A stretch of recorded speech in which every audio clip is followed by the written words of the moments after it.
Madhav, ladies and gentlemen, it's time, right now we are in the evening and going towards the end, so it's time to leave the rhetoric and understand that the global transition in energy is happening, and India has actually seized this opportunity to create a new model of economic development which is based on low carbon technologies, and it's focusing on increased growth rates for its people with new investment, new jobs, new skills. And I think this is the most important bit of it. And with this, India has, because I have worked in the center also for 9 years. So the entire energy transition strategy that we think of, I think that very beautifully balances the three drivers, not the energy security, the energy equity, and the environmental sustainability, all true to our commitment towards the 2030 agenda. Having said so, me as a development practitioner who's worked in the districts, in the divisions, in the field, and also in a policy think tank like EPIO, I would like to focus on the energy equity part of it. So we as a country have lifted, 135 million population out of multidimensional poverty in the last 7 years. And if we take a longer span of since 2005, it's as big as 400 million. Having said so, even then, 15% of India's population is still multidimensionally poor. We released the reports, NITI reports are there. And given that fact, even now, 44% of our households, which means 44% of our women actually, do not have access to clean cooking fuel. So we are still dependent, women are still dependent on polluting fuels with all the health hazards. Again, 4% of India's households do not have access to household electrification. But if we talk of reliable power, affordable power, and continuous power supply, it will be much more.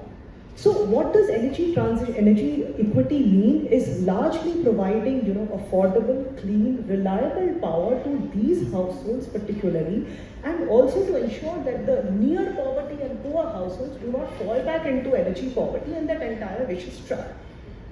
Now add to this that entire, to 20 million people who will be kind of losing their jobs and livelihoods because of the reduction in demand for fossil fuels.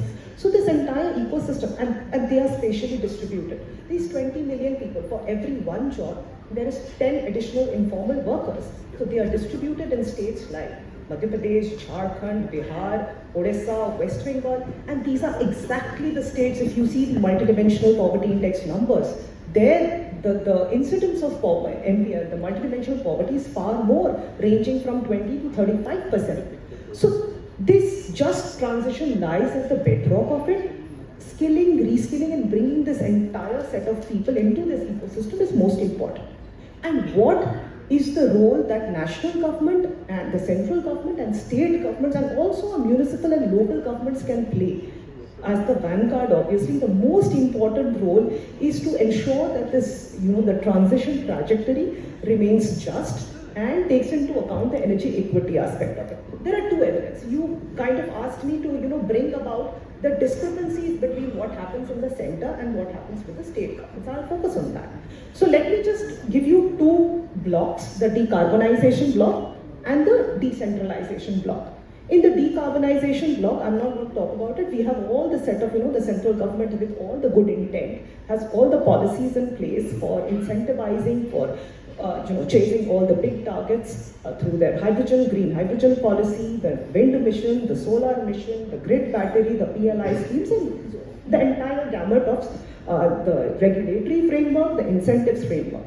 Now, some states definitely have done wonders. We can talk of Gujarat, Maharashtra, Karnataka leading the way, UP, Telangana, Tamil Nadu following the suit. But the scale of this transition will be determined on other states when they up their game.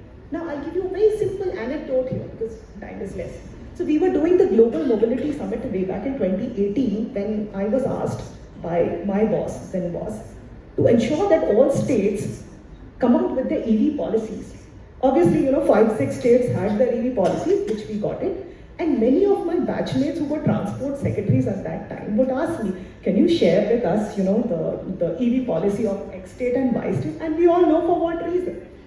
Hopefully, as Shubhendu was telling in the previous session, all these states who were actually doing copy-paste have reformed their policies and have actually made their own EV policies. Now, So this talks about capacity constraints. Capacity constraints and knowledge constraints in terms of developing these policies, developing the regulatory frameworks in several states. Now, another thing. So, okay, so I'll just end with one point of the lack of convergence and the lack of coordination. So several state governments, we have this entire set of incentives, stamp duty exemptions, development cess exemptions for RE system developers and independent project developers. What happens is that due to the lack of government orders to be issued by the different departments, they often fail to get the benefits of this. So these are largely the problems. I'll come back to the decentralization bit in a while. Yeah. So thank you very much. I think you've sort of laid out a fairly large canvas around how this transition will play out and some of the large challenges.